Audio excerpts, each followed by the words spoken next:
नमस्कार। दिल्ली पर कोरोना का खतरा गंभीर बनता जा रहा है। कुछ लोगों का कहना है कि केजरीवाल ने दिल्ली को वुहान बना दिया। यहाँ इटली जैसे हालात होने वाले हैं। हर दिन 1000 से ज्यादा लोग कोरोना की चपेट में आ रहे हैं और मुख्यमंत्री साहब एक बाबा की तरह उपदेश देते जा रहे हैं।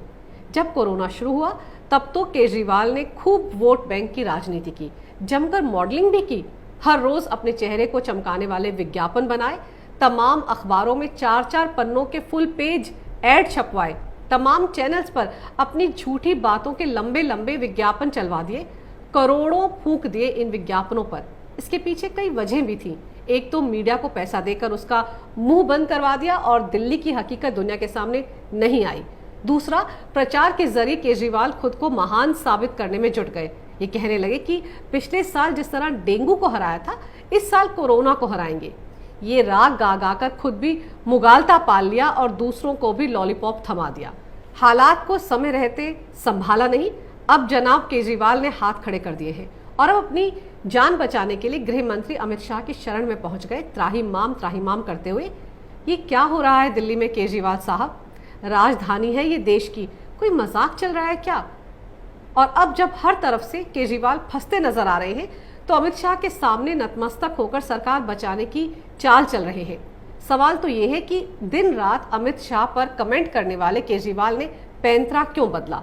दरअसल राष्ट्रीय मानवाधिकार आयोग यानी NHRC ने दिल्ली सरकार को नोटिस जारी कर अरविंद केजरीवाल को कटघरे में खड़ा कर दिया है। आयोग का मानना है कि राष्ट्रीय राजधानी में कोविड-19 रोगियों के लिए बेड की कमी है और पर्याप्त तादाद में जांच नहीं की जा रही है।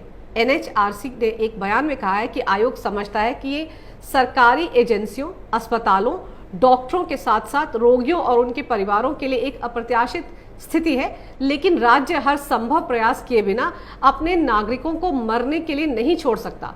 इतना ही नहीं, इससे ज्यादा गंभीर बात आयोग ने अपने बयान में ये कही कि अगर ये साबित हो जाता है कि सरकारी एजेंसियों के नकारेपन से आम जनता की दुर्दशा हुई है तो इसे मानवाधिकार हनन का एक गंभीर मामला माना जाएगा।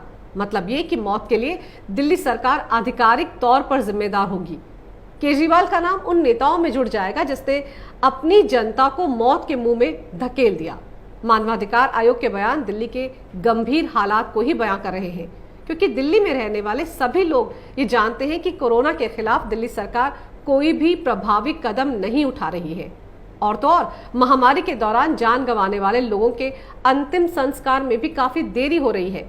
लाशें काफी समय तक अस्पताल में पड़ी रहती हैं, देखने वाला कोई नहीं होता है। गौरतलब है कि मानवाधिकार आयोग एक संवैधानिक संस्था है। इस तरह के नोटिस के कई मायने होते हैं।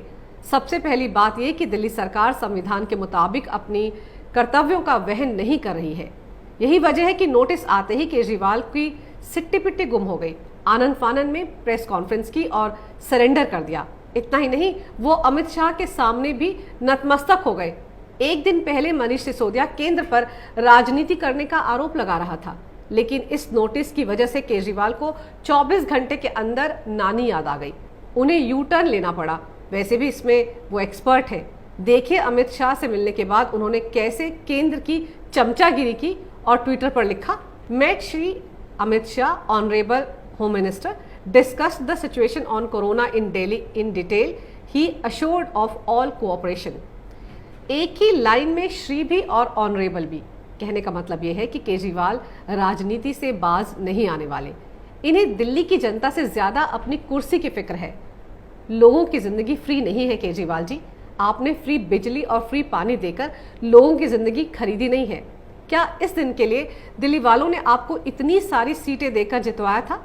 पिछले 3 महीने से कोरोना का कहर है देश में, पर आप विज्ञापनों के अलावा क्या कर रहे हैं? आपके डिप्टी मनीष सिसोदिया क्या कर रहे हैं और आपके स्वास्थ्य मंत्री सत्येंद्र जैन क्या चने बेच रहे थे? 3 महीने में तो कोई नौसिखिया भी दिल्ली के हालात को संभाल सकता था, पर आपने क्या किया? सिर्फ प्रेस कॉन्फ्रेंस ही की, मीडिया को बुलाकर सिर्फ ज्ञान ही बांटा। इसके अलावा क्या कभी सड़क पर उतरकर मुख्यमंत्री होने का फर्ज निभाया? कभी किसी सरकारी अस्पताल में खुद जाकर हालात का जायजा लिया? कभी किसी मरीज के परिवार का दुख दर्द बांटने की कोशिश की? वो बेचारी अमनप्रीत ने तो LNJP अस्पताल के प्रांगण से आपको पुकारा था। वहीं से उसने अपने बीमार पिता के लिए मदद की गुहार लगाई थी। आपके डिप्टी सिसोदिया को भी टैग करके ट्वीट किया था। उसके पिता ने तो अस्पताल के कैंपस में इलाज के अभाव में दम तोड़ दिया। आपने दिल्ली की उस बेटी के आंसू पोंछने के लिए क्या किया? वैसे केजरीवाल साहब, इस मुश्किल घड़ी में आपकी असलियत खुलकर सामने आ चुकी है। आप सिर्फ रायता फैला सकते हैं, समेट तो कतई नहीं सकते।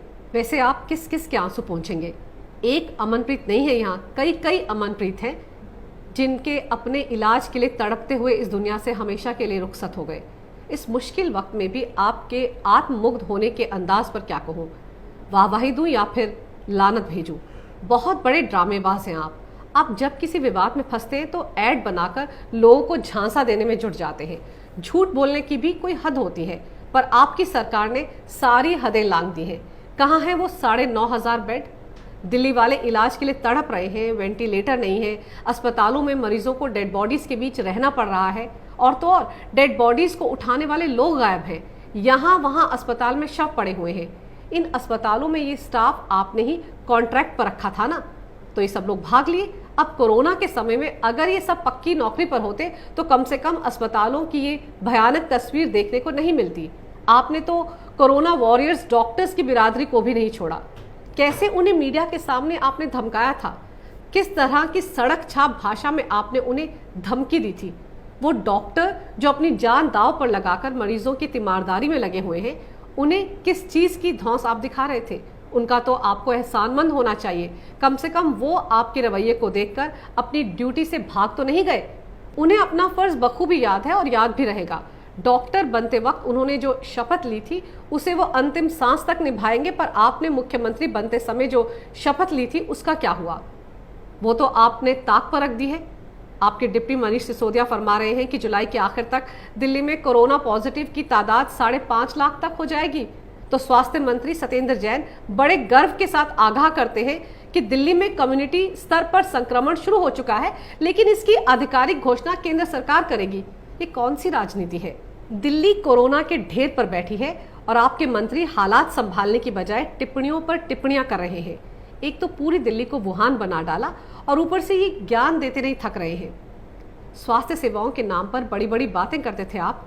बस मोहल्ला क्लिनिक बनाकर पूरी दुनिया में इसकी मिसालें देने की बातें करते थे। अब जब इलाज की सबसे ज्यादा जरूरत है दिल्ली वासियों को, तो वो टीन के डब्बों वाले आपके मोहल्ला क्लिनिक कहाँ चले गए? उसमें काम करने वाले डॉक्टर कहाँ हैं? वैसे देखा जाए तो आप रायता फैलाने में उस्ताद हैं। उस काम में तो आपका वैसे कोई सानी है ही नहीं। हर मुद्दे पर रायता फैलाने की इसी कला ने तो दिल्ली की ये हालत कर दी है। आपने कोरोना को भी रायता बना डाला और परोसते चले गए हर किसी को।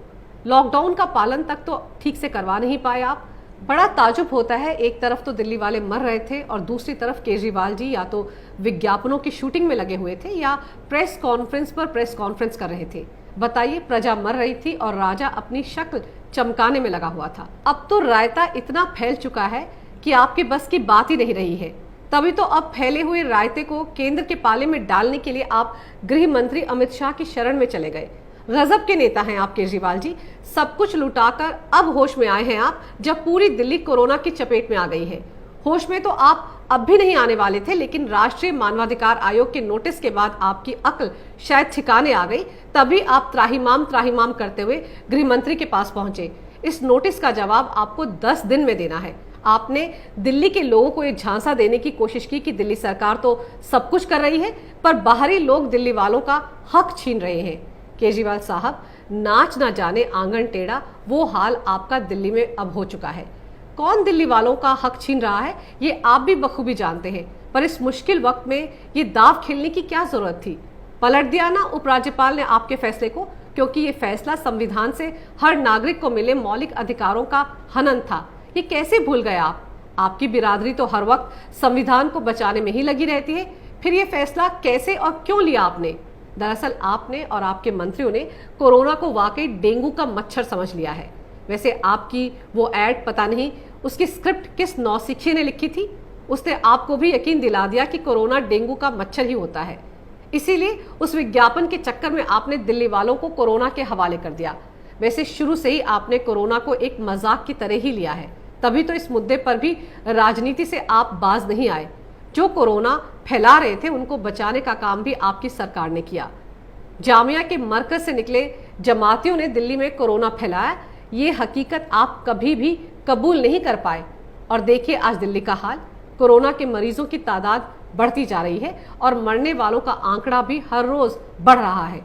आपने दिल्ली को लंदन तो नहीं, लेकिन वुहान जरूर बना दिया। दिल्ली को अगर बचाना है तो आज के हालात में दिल्ली में फिर से कंप्लीट लॉकडाउन करना होगा। लोगों की जान बचानी है तो केंद्र को सारे अधिकार अपने हाथ में लेने होंगे। दिल्ली में राष्ट्रपति शासन लागू करने का उचित समय है। अगर ये नहीं होता है और लोगों की मौत होती है तो अब मौत की जिम्मेदारी केंद्र सरकार की भी होगी। अगर आपको मेरा ये वीडियो अच्छा लगे तो कृपया इसे लाइक करें, शेयर